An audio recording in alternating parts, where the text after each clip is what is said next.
여러분 안녕하세요. 식스센스 출발합니다. 오늘은 시장에 재료가 많아서 아침에 상승으로 출발하긴 했지만 이 외국인의 수급이 장 초반부터 빠져나가면서 변동성이 조금 커졌습니다.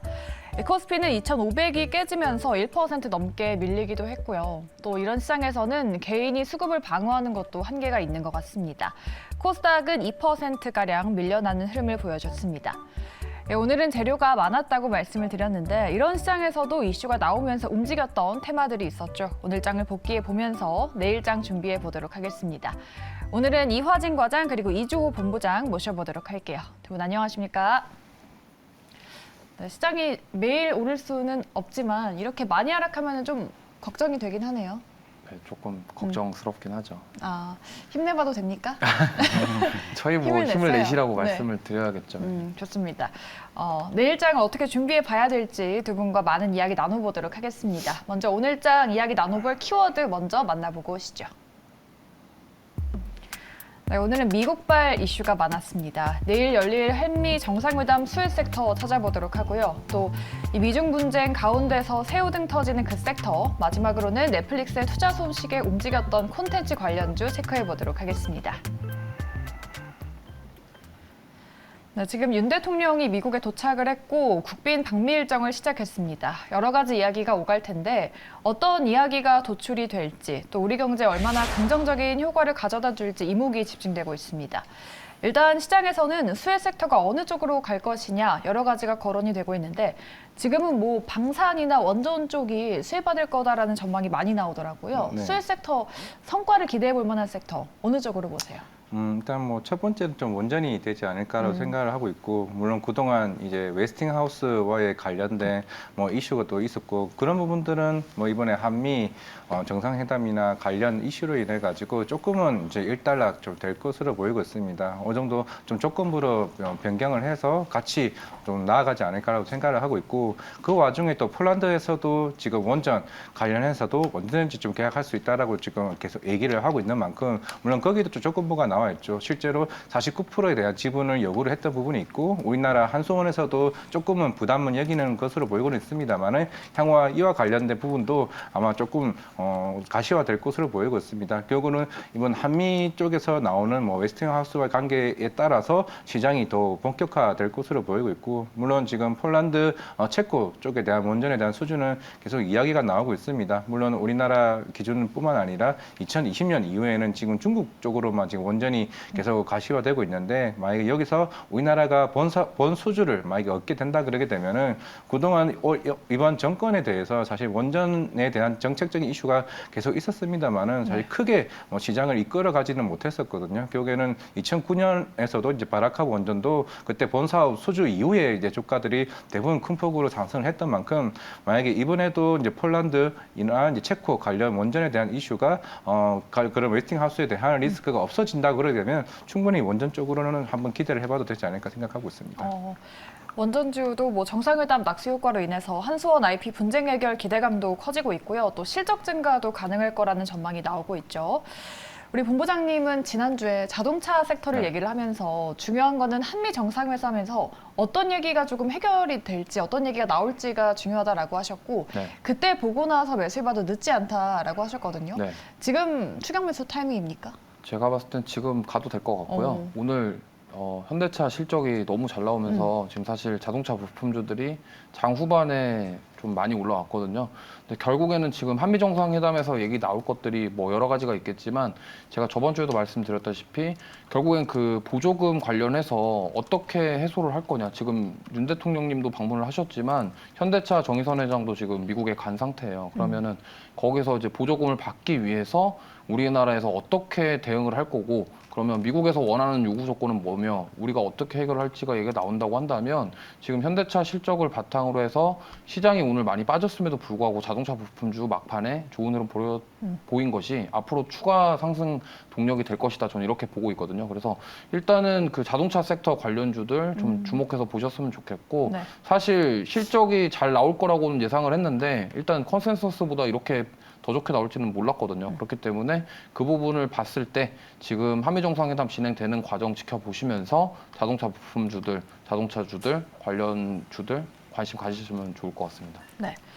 뭐 자동차 완성차 업체들이나 부품주도 오늘 분위기가 좋았던 것 같아요. 뭐 삼성 SDI가 GM이랑 뭐 공장 건설한다는 이슈도 있었고 현대차가 SK온이랑 또 미국에 합작 공장을 세운다. 기사가 정말 많이 나왔거든요. 그런데 오늘 좀 많이 오르긴 했잖아요. 지금 시점에서 자동차 완성차 업체들이나 부품주들 접근해봐도 괜찮다고 보세요?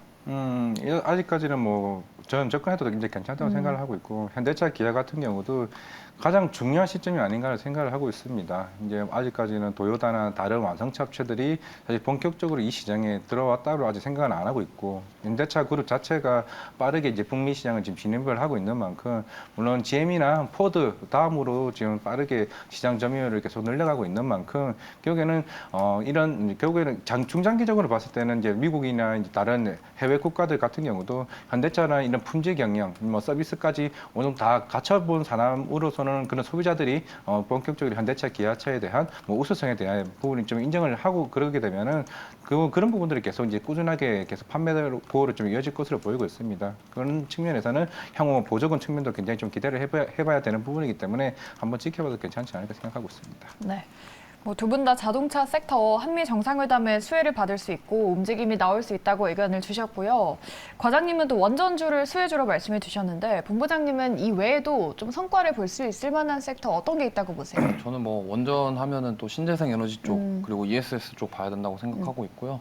오늘 ESS 관련주들도 조금 시세를 주는 모습 보였는데 결국에는 이 원전 얘기가 나오면서 같이 엮어서 갈 것이다 이렇게 보고 있거든요. 물론 원전은 이제 윤석열 대통령이 당선되기 전부터 밀었던 우리나라에선 정책주였고요. 근데 이제 미국 쪽에서는 소형 모듈 원자로 SMR 관련해서 좀 주목하고 있기 때문에 그 부분을 우리가 좀 지켜봐야 될 것 같아요. 결국에는 SK에서 테라파워와 예전에 이슈가 있었고 그런 것들이 어떻게 이끌어 나갈지에 대한 부분들 그리고 원전 동맹 이런 부분들 뿐만이 아니라 그럼 신재생 에너지 관련해서 어떤 쪽으로 또 사업이 이어질 수 있을지 그런 쪽으로도 우리가 관심을 가졌으면 좋겠고요.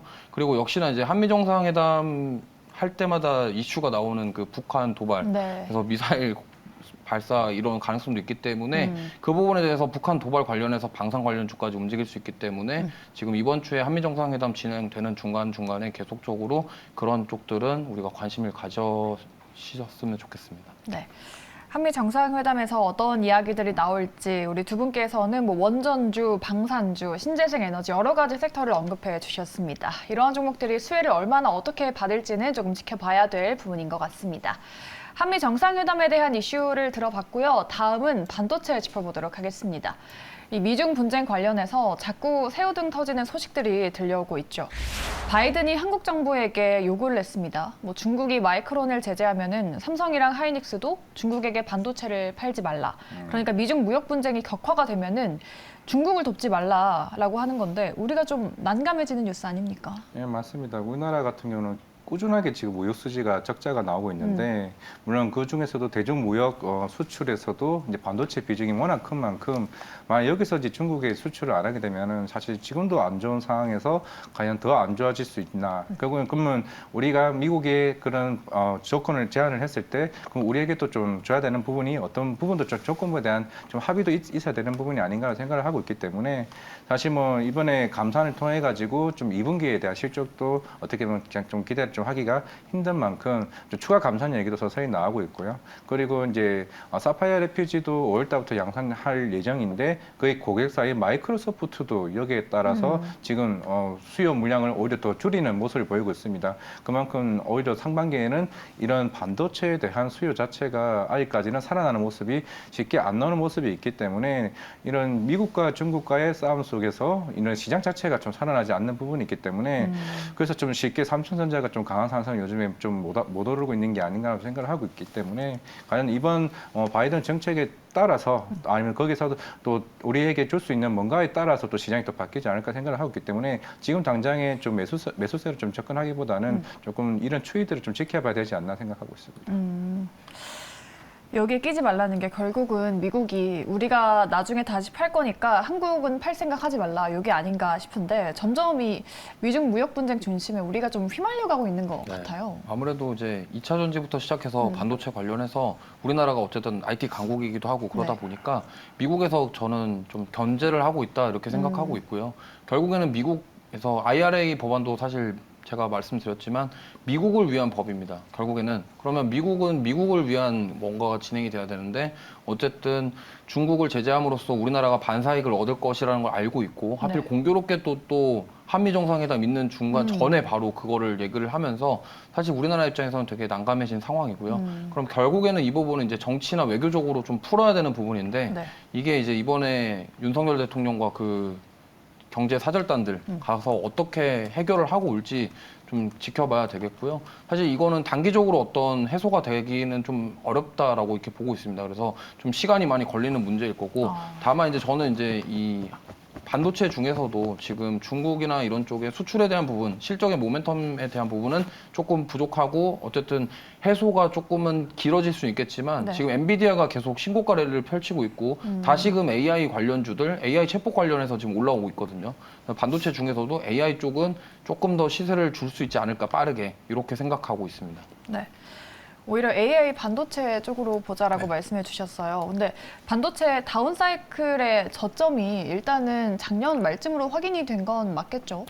저도 그렇게는 생각하고 있는데 네. 지금 보시면 한미 반도체 같은 경우도 이번에 실적이 엄청 안 좋게 나왔거든요. 네. 영업이익이 마이너스 90%인데 지금 주가는 오히려 올라가고 있습니다. 그러니까요. 그러니까 AI 반도체 특히나 이제 하이닉스에서 지금 엔비디아 향 H백 그래픽 카드가 이제 AI용으로 사용되는 그래픽 카드인데 그게 원래 가격이 원래 4천만 원대였는데 지금 6천만 원대로 올랐다고 합니다. 그러니까 가격 자체가 워낙 센데 수요가 늘어나니까 지금 빅테크 기업들이 전부 다 AI 한다고 만다고 이렇게 난리를 치다 보니까 그 와중에 수요가 초과되면서 지금 가격이 오르는 현상 발생하고 있거든요. 그래서 그쪽 관련해서 지금 SK 하이닉스가 엔비디아 하반기에 그쪽을 납품한다고 하기 때문에 HBM 광대역폭 메모리 쪽 납품을 하는 이슈가 있다 보니까 그쪽 관련해서 관련된 기업들 좀 주목하시는 게 저는 좋을 것 같다 이렇게 보고 있습니다. 알겠습니다. 내일과 27일도 이제 컨콜이 있을 텐데 SK 하이닉스가 뭐 감산에 화답해서 추가 감산을 또 발표를 할지 아니면 또 삼성전자 감산에 디테일한 내용이 어떻게 나올지도 중요한 관전 포인트인 것 같은데 우리가 지켜볼 만한 내용이 뭐가 있을지 내일쯤은 움직이지 않을까 싶거든요. 네, 일단은 지금 반도체 이슈 같은 경우는 물론 이제 비메모리 쪽으로 해서 앞에 말씀드린 것처럼 이제 뭐 TSMC나 엔비디아 같은 경우는 어느 정도 시장은 뭐 1분기 때부터 계속 이제 매출액은 계속 좋은 모습을 보이고는 있습니다만은 아직 이제 메모리 쪽에 대한 부분은 사실 재고 부분이 아직 그렇게 가파르게 좀 회복되는 기사는 좀 보이지는 않는 것 같습니다. 결국에는 근다고 뭐 더 빠르게 또 가격대가 빠지는 것도 또 아니라서 결국에는 감산 효과가 물론 하이닉스 같은 경우는 2분기 때 사실 큰 폭으로 감산 효과가 좀 보일 것으로 보이고 있는데 그런 부분들이 과연 컨센에 따라서 더 가파르게 여길지 여부가 좀 중요할 것으로 보이고 있습니다. 사실 1분기 때도 그때 컨콜에서 1분기가 4분기 때죠. 4분기 실적 발표 때도 컨콜에서 이제 부회장님 같은 경우가 이런 얘기를 했던 게 결국에는 물론 AI 관련이나 이런 부분들은 시장에서 큰 파급 효과는 이제 있을 것으로 보이고는 있습니다만은 결국에는 메모리 쪽이 아직까지 살아나기는 조금 시간이 걸릴 것 같다고 얘기를 했던 만큼 그런 부분이 과연 이번에는 좀 바뀌었을 여부도 좀 봐야 되지 않을까 생각하고 있습니다. 결국에는 삼성전자가 감산을 했는데 우리는 그에 따른 영향이 얼마나 미쳤는지 여부도 중요하지 않을까 생각하고 있습니다. 네. 뭐 반도체 수출이 핵심 먹거리인 한국으로서는 좀 고려해봐야 할 요소가 많은 것 같습니다. 이렇게 두 분과 함께 두 번째 키워드로 반도체에 대한 전략을 짜봤고요. 저희 마지막 키워드로 바로 넘어가 보도록 하겠습니다. 지금 미국을 방문 중인 윤 대통령의 소식이 연속으로 나오고 있습니다. 이제 넷플릭스가 윤 대통령을 만나서 한국 시장에 3조 3천억을 투자하겠다고 했습니다. 일단 제목이 딱 3조 원 이렇게 나와서 OTT 관련주로 수급은 좀 많이 들어간 것 같은데 근데 뭐 투자 금액을 자세히 보면은 기존에 넷플이 계속 추진해 와던 계획과는 조금 특별하게 더해진 건 없다. 그런 말도 있더라고요. 뭐 이게 사실 뭐 더해진 게 있다 없다 이런 게 지금 중요한 게 아니라 네. 시장이 너무 안 좋다 보니까 투심 자체가 이런 뉴스가 나오거나 이슈가 나왔을 때 이렇게 반응하는 모습을 보이고 있거든요. 근데 뭐 넷플릭스가 지금 투자를 해서 뭐 기존에 원래 투자하던 건데 지금 생색내기 아니냐 이런 얘기도 있고요. 네. 그런 여러 가지 말들이 있습니다만 결국에는 손해보는 장사는 안 할 거예요. 넷플릭스에서 뭔가 이득을 취할 건데 결국에는 그렇게 이득을 넷플릭스가 더 취한다고 하더라도 우리나라 입장에서는 그런 콘텐츠나 이런 쪽에 투자가 더 이루어지게 되면은 아무래도 좋은 콘텐츠를 만들어서 결국에는 그 콘텐츠를 가지고 IP 수출로 이어지는 그러한 구조를 우리나라는 만들어야 되거든요. 그런 제작자라던가 그런 쪽에서는 그런 부분들 때문에 저는 이런 것들이 긍정적이라고 보고 있고요. 특히나 이제 뭐 윤 대통령이 직접 그 넷플릭스 CEO를 만났다라는 거에 좀 의미가 있고 물론 이제 그게 얼마나 진짜로 투자가 이루어질지는 좀 뚜껑을 열어봐야 알겠지만 네. 어쨌든 그러한 이슈적인 부분에 있어서 저는 좋은 흐름 가져갈 수 있다라고 보고 있고 OTT 관련 쪽은 지금 계속적으로 꾸준히 올라오는 모습 보여주고 있기 때문에 어떻게 보면은 경기 침체나 경기 둔화 이런 사이클일 때 오히려 콘텐츠 관련주들은 원자재나 이런 부분들이 없고 제작해두면 어쨌든 계속적으로 매출을 낼 수 있는 수익 구조이기 때문에 그런 부분들에 있어서 저는 좋게 보고 있다 이렇게 말씀드리고 싶습니다. 네. OTT 섹터 앞으로도 관심 가져보면 좋겠다라고 말씀을 해주셨고 우리 대니님이 또 이게 조삼모사식 기사가 아니냐 그런 말도 하시는데 OTT 관련주 이러한 이슈가 나오면서 조금 움직였는데 우리 과장님은 OTT 섹터 어떻게 보시나요? 뭐 OTT가 처음 나왔을 때가 한 2년 전쯤으로 좀 기억을 하고 있는데 물론 그때는 시장에서는 새로운 비즈니스 수익 모델이 생겼기 때문에 좀 굉장히 이제 긍정적으로 봤습니다만은 아직까지는 제가 봤을 때는 넷플릭스가 한국에 투자하는 이제 투자 비용이 이제 그렇게 아직까지는 좀 많지는 않다고 네. 생각을 하고 있습니다. 저도 이제 관련 콘텐츠들을 좀 많이 보고는 있습니다만은 실제로 넷플릭스 가장 큰 시리즈 중에 하나인 이제 기묘한 이야기가 이제 8부작인데 한 3천억 정도가 제작비가 나오고 있는데 우리나라 같은 경우는 대부분 텐트폴이라고 하는 대작 드라마 같은 경우는 500억이 좀 가장 큰 이제 제작비라고 볼 수가 있을 것 같습니다. 물론 아직까지는 실제로 이제 이런 제작사들이 제작비를 받고 돈을 버는 수익 구조가 크게 많이 개선되지는 아직 안 됐다고 좀 볼 수가 있을 것 같고 만약에 이번 윤석열 대통령이 미국 가서 새로운 방안이 나온다고 한다면은 사실 넷플릭스뿐만 아니라 HBO나 아니면은 이제 그런 아마존 프라임과 같은 다른 OTT 업체들도 우리나라에 좀 들어오는 게 좀 낫지 않을까 좀 생각을 하고 있고 최근에 이제 그런 중국 쪽 OTT도 아이치나 그 텐센트 비디오 같은 부분들도 굉장히 크게 투자를 하고 있습니다. 아직까지 우리나라 이런 제작사들에 대한 그런 이미지가 좀 싸게 투자를 하고 크게 수익을 내는 좀 구조를 좀 보고 있는 부분이기 때문에 아직까지는 제작 회사들 같은 경우는 실제로 저렇게 흥행이 수익이 크게 났어도 그렇게 가져가는 좀 비중이 그게 많지가 않기 때문에 결국은 넷플릭스가 대부분 수익을 많이 가져가는 구조이라면은 조금은 이런 계약 구조가 조금 바뀌어야 오히려 그런 콘텐츠 관련 회사들이 더 주가적인 측면에서 좀 올라가지 않을까 생각하고 있습니다. 그렇죠. 넷플릭스가 아무래도 좀 배분을 더 많이 받지 않을까 싶은데 우리 본부장님은 또 OTT 관련주 관심 있게 봐도 된다라고 말씀하셨잖아요. 네. 오늘 뭐 쇼박스도 급등을 했고 네. 펜앤터나 스튜디오 산타클로스 같은 종목들도 상승이 나왔는데 네. 어떤 종목을 좀 관심 갖고 볼까요? 저는 사마네톡스 좋게 보고 있고 일단, 지난번에 그 드라마 말씀해 주셨던 것 같은데. 말씀드렸는데 모험택시 2 끝나고 지금 이번 주에 금요일 날 네. 하거든요. 낭만닥터 방영이 김사부 되나요? 3에 방영이 시작이 되고요. 네. 제가 뭐 한석규 씨를 좋아하거나 이쪽 관련 회사랑 관련은 없는데 네. 어쨌든 그 드라마만 봤을 때 시즌 1, 2가 다 시청률이 27%였습니다. 그래서 시청률이 굉장히 높았고 네. 어쨌든 그런 의학 드라마인데 약간 휴먼도 섞여 있는 약간 인간미 넘치는 그런 좀 드라마이기 때문에 만약에 이 드라마가 좀 잘 됐을 때 이제 앞으로의 주가 상승에 대한 부분을 기대해 볼 수 있겠고요. 과거에 이제 재벌집 막내 아들부터 시작해서 지금 최근에 그런 드라마들이 흥행했을 때 관련주들이 올라가는 모습들을 보셨을 겁니다. 그렇기 때문에 특히나 이제 이 낭만닥터 김사부 시즌 3는 디즈니 플러스에 나오거든요. 네. 그러다 보니까 넷플릭스에 추가로 방영이 될지 안 될지는 알 수는 없는데 어쨌든 이러한 부분들 기대해 볼 만하다. 그리고 최근에 그 드라마가 잘 됐을 때 주가들이 이슈가 시장이 안 좋거나 이래도 이슈로 인해서 급등이 나올 수 있기 때문에 그 부분을 좀 관심 있게 보셨으면 좋겠습니다. 네. 콘텐츠 섹터 주목해 보셔도 될 것 같다라고 말씀해 주셨었죠. 사마네트워크스도 여전히 긍정적인 관점으로 보고 계시고 있습니다. 우리 과장님도 콘텐츠주 본다면 어느 종목 쪽으로 좀 보시는지 여쭤볼까요? 네, A스토리를 좀 좋아하는 종목이기도 하고 네. 최근에 킹메이커를 이제 다 봤었는데 굉장히 어. 확실히 A스토리는 이제 물론 PD랑 작가 비중으로 해서 좀 그런 제작을 하고 있는 상황이긴 하지만은 확실히 제작을 잘하는 것 같기는 합니다. 결국에는 에스토리 같은 경우는 매출 인식이 결국에는 그런 제작 진행률에 따라서 매출 인식을 하거든요. 결국에는 내년에 이제 나올 텐트폴 대작 드라마가 이제 무당이 있습니다. 대략 한 500억 정도 제작이 들어간 부분이고, 근데 이거는 실제로 드라마만 하는 게 아니라 네. 게임으로까지 지금 확장되는 사이버펑크 장르이긴 합니다. 좀 네. 굉장히 좀 독특한 부분이긴 한데, 물론 이제 이런 시장에 대해서도 실제로 향후에 조금 판권 구조에 대해서 자꾸 바뀌고 있다는 측면이 좀 굉장히 긍정적이고 작년에 우영우 같은 경우도 네. 이번에 그런 리메이크 관련 부분도 실제로 넷플릭스가 다 가져가는 구조가 아니라 이 회사에 이제 라이센스를 가지고 있는 부분이 있기 때문에 이런 부분들이 실제로 이제 제작사들이 계속 돈을 벌 수 있는 구조가 되는 부분이기 때문에 오히려 에이스토리가 어떻게 보면 그나마 조금 향후에 이제 넷플릭스 부분에서도 그런 실제로 드라마가 출시를 하고 나서도 꾸준하게 흥행하는 드라마가 많다는 측면에서는 좀 긍정적이지 않을까라고 생각을 하고 있습니다. 네, 알겠습니다. 에이스토리 최근에 좀 횡보 중인데 다시 좀 반등이 나올 수 있을지 기대를 해보도록 하겠습니다.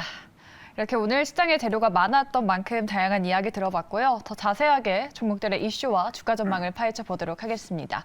오늘 올라온 특징주 3가지 먼저 만나보시죠. 네, 오늘 무려 상한가를 기록한 STX, 그리고 나란히 4%가량 오른 두 종목 현대일렉트릭과 DB손해보험, 내일도 상승 이어갈 수 있을지 각 기업별로 투자 포인트도 체크해 보도록 하겠습니다. STX 주가가 상한가를 지켜냈습니다. 인도네시아 니켈광 사업 진출 소식에 들려왔죠. 밸류에이션 강화도 하고 주가도 강해질 수 있을지 두 분의 의견부터 열어보도록 할게요. STX 둘 다 노 주셨습니다.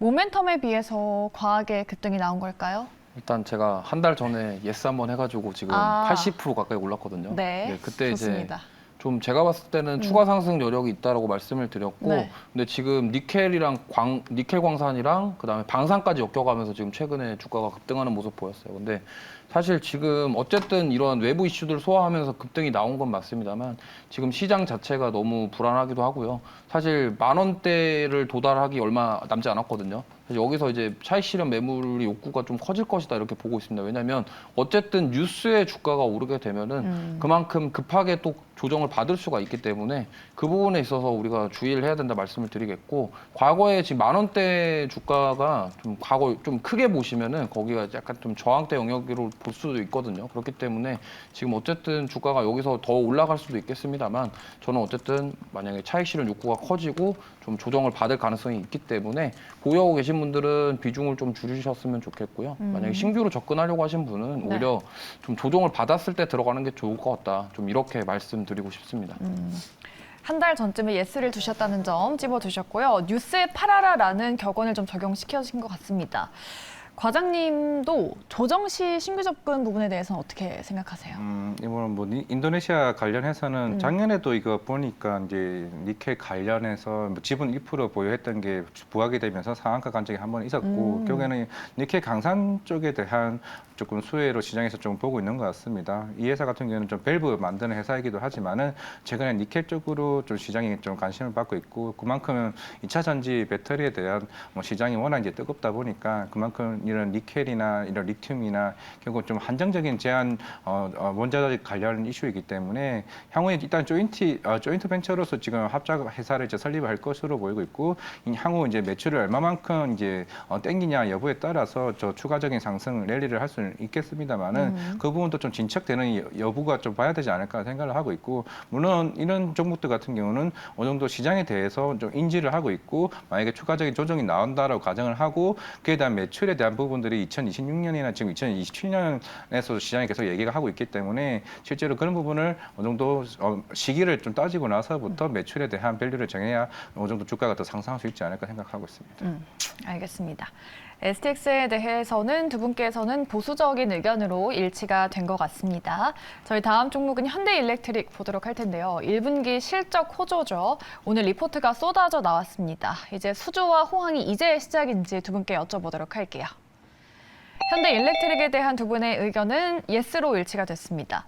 지금 주가가 고점 부근이긴 한데 실적 성장성을 보고 지금 들어갈 수 있을까? 투자할 만합니까? 네, 저 지금도 이거는 들어가셔도 된다라고 생각하고 있고요. 사실 이게 전력기기, 회전기기, 뭐 배전기기 이런 사업들 진행하고 있는데 지금 미국이랑 유럽이라던가 이런 쪽에 수요가 되게 늘어난다고 하고 있어요. 그러다 보니까 판가가 오를 것으로 예상을 하고 있고 그로 인해서 실적 개선이 앞으로도 계속적으로 이어질 것이다. 이러한 부분들이 지금 리포트에 나오는 얘기들인데 어쨌든 중요한 것은 수요가 늘어난다라는 부분이 굉장히 긍정적이다라고 볼 수 있겠고요. 차트만 보시면은 지금 이미 고점이거든요. 고점이고 여기서 더 가냐 안 가냐 이런 생각을 하실 텐데 뭐 에코프로나 이런 거는 더 간다고 안 했는데 계속 갔잖아요. 그건 노무회 아닙니까? 네. 뭐 그렇긴 한데 어쨌든 뭐 그렇게까지 매력적이고 막 이런 식으로 될 것 같지는 않은데 그래도 저는 여기서 추가 상승이 충분히 나올 수 있을 만한 모멘텀은 가지고 있다 이렇게 보고 있습니다. 그리고 IRA 법안 관련해서 이쪽이 신재생 에너지 관련해서 사업도 이제 앞으로 하려고 하고 있고요. 해상풍력이라던가 이런 쪽 사업도 지금 신규로 진행하려고 하고 있기 때문에 네. 거기서 이제 이 배전기기 이런 전력기기 이런 쪽이 또 ESS 쪽이랑 연결이 될 수가 있어요. 그러다 보니까 지금 이쪽에 앞으로의 사업성 그리고 지금 실적으로 보여주는 숫자로 직접 보여주는 부분들의 개선세 그런 것들을 다 종합해 봤을 때 수익성과 사업성을 다 가지고 있기 때문에 앞으로 신규 사업 등 그리고 신재생 에너지 사업 이런 쪽까지도 고려해 봤을 때 우리는 좀 지켜봐야 되지 않겠냐. 그리고 시장이 빠졌음에도 불구하고 이런 탄탄한 실적 모멘텀과 그리고 앞으로의 기대감들로 주가는 추가적인 상승이 나올 수 있다. 저는 이렇게 좀 보고 있습니다. 네. 2분기 이후에도 이 높아진 수익성 눈높이를 채워줄 수 있을 것이냐 이게 관건인 것 같은데 지금 현대일렉트릭에 들어가 봐도 올라갈 자리가 좀 많이 남아있다고 보세요? 네, 사실 4분기 때도 현대일렉트릭은 사실 분위기는 좋았었는데 좀 어떻게 보면 주가가 좀 늦게 움직인 게 아닌가 생각을 하고 있는데 지금 대부분 조선사들도 주가가 조금씩 이제 올라오고 있는 모습이 보이고 있죠. 그리고 하반기 때부터 조선사들은 본격적인 매출이 영업이익이 이제 흑자로 계속 돌아설 것으로 보이고 있고 현대일렉트릭 같은 경우는 이제 선박 쪽에 있는 이런 전장 산업들, 뭐 전력기기에 대한 부분들이 어떻게 보면 마지막 작업으로서 계속 들어갈 부분이 있기 때문에 결국 매출은 계속 꾸준하게 좀 상승할 수밖에 없지 않나라고 생각을 하고 있습니다. 뭐 삼성중공업이나 뭐 현대중공업, 한국조선해양과 같이 이런 선박 쪽 LNG선에 대한 발주들이 서서히 이제 올해 상반기부터 계속 꾸준히 좀 나올 것으로 보이고 있거든요. 하반기부터 이제 나가는 거는 그만큼 고성가 위주로 받았던 물량들이 서서히 나가기 때문에 그만큼 현대일렉트릭에 대한 수주도 계속 꾸준히 나올 것으로 보이고 있습니다. 이런 전력기기 부분들은 이미 중동이나 아까 말씀드린 북미 시장에서도 꾸준하게 수주가 나오고 있기 때문에 사실 이 가격대에서 거의 최근에 박스권을 오랫동안 유지한 상태에서 이제 겨우 한 10%, 20% 움직인 상황이기 때문에 충분히 접근해도 괜찮지 않을까라고 생각을 하고 있습니다. 네. 현대일렉트릭에 대해서 두 분 다 수주 이슈 그리고 실적을 보고 지금 접근해봐도 괜찮다라는 긍정적인 의견을 주셨습니다. 현대일렉트릭 봤고요. 마지막은 DB 손해보험 보도록 하겠습니다. 오늘 보험 섹터가 좋았죠.